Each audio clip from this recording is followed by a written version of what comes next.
days last week when President Isaac Herzog became the first Israeli president in history to visit Albania and get a taste of our hospitality.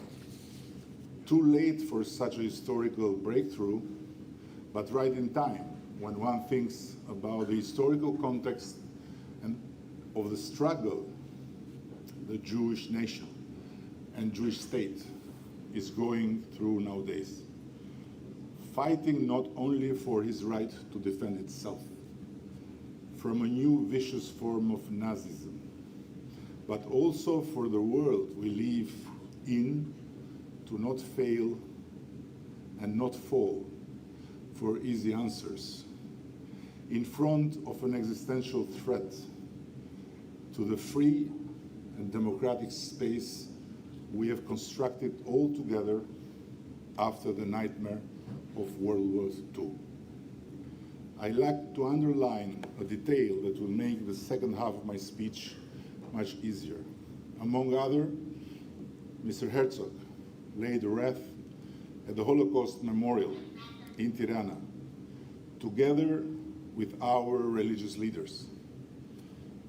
Yet the real news was not that they met. It was that no one in Albania even wrote about this meeting.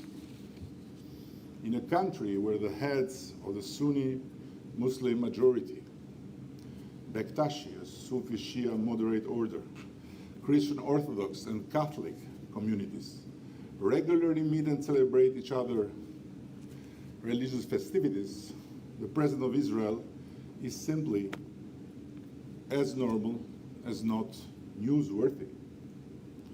This unity among our religious leaders and religious communities is not a publicity stunt. It is embedded in our DNA. It reflects a religious understanding and well-being that is so special in this turbulent and confused world, a blessing we cherish. Albania has always been like this, and explains also why we have been so able to enact policies of peace, dialogue, and tolerance towards our neighbors, and also the minorities within our territory, who never ever suffered any type of ethnic or religious discrimination.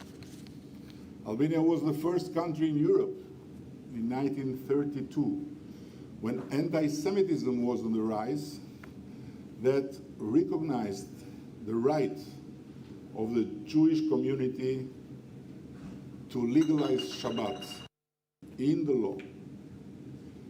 During the Holocaust, when Nazi leader Hermann Nochbayer summoned the religious and political leaders in Berlin in 1943 to demand a list of Jews and the access on the gold in the Bank of Rome, our representatives replied, "You can have the gold, but not the Jews."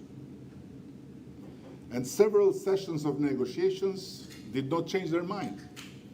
The gold is yours to take, the Jews are ours to protect. And these are all written in the minutes of the negotiations. And we continue to be the same. I was told this written story of a young Jewish scholar named Theo Kanter, who visited recently the Museum of Solomon in the ancient UNESCO's protected city of Berat. And he left a note. Here I was, a kippah-wearing Greek-Polish Jew from New York, in a centuries-old Byzantine church, in Europe's most Muslim, Islam's most secular, and perhaps the world's most tolerant country. And I felt safer walking there than back home. A post-communist rebirth with a Jewish twist. I've evoked history many times today, but what has driven my work in office and landed me here is exactly the exclusion of history from all the politics and policies of my government. when in 2014 I became the first Albanian Prime Minister to visit Belgrade after 68 years. I was called all sorts of names, with traitor being among the nicest words, believe me. Albanians can be quite colorful when they want to curse you. My mom has passed away, but she will remember very well. Yet I will never waver in my conviction that for Albanians to grow and prosper as a proud nation, and for Albania to stand still as a role model small state, it is of essence to look and learn from the past with the eyes of the future, and never let the future to be imagined with the eyes of the past. Dear friends, I'm fully aware of the elephant in this room. It is not easy to have this meeting against the backdrop of the tremendous pain and suffering the mass murder attack of October the 7th has brought to the people of Israel, but also the tremendous pain and suffering the war in Gaza is bringing to far too many Palestinian innocents. I know it would be much easier to skip the elephant than to try and sort out from such a backdrop a truthful opinion that gives to Caesar what belongs to Caesar and gives to God what belongs to God, without hurting anyone's feelings. But let me start by quoting Rabbi Sachs once more. Terror fails and will always fail because it arouses in us a profound instinct for life.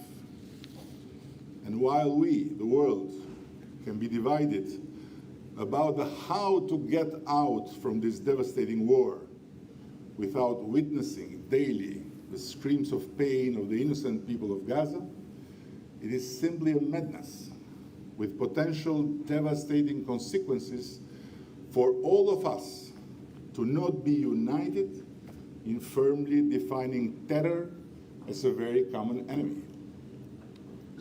Asking for proportionate answer to terror is asking not only for something unrealistic, but for coexisting with terror by recognizing terrorists as legitimate counterparts to be appeased and not as common enemies to be defeated.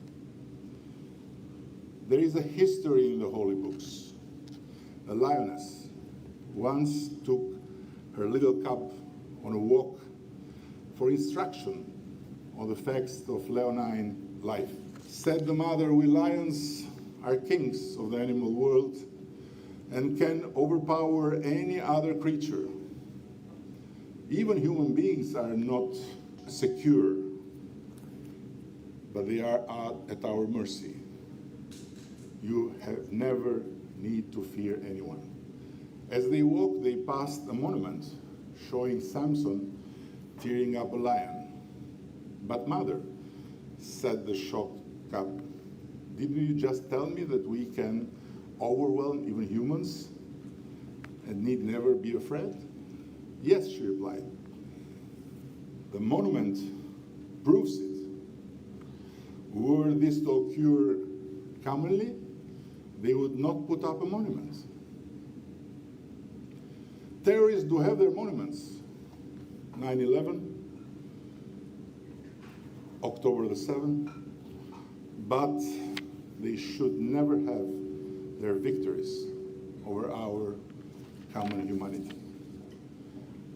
Yes, one can find plenty of reasons to criticize Israel in its war in Gaza, but no one who cherishes freedom and democracy should forget that Hamas represents the worst of the anti-democratic faces of this world.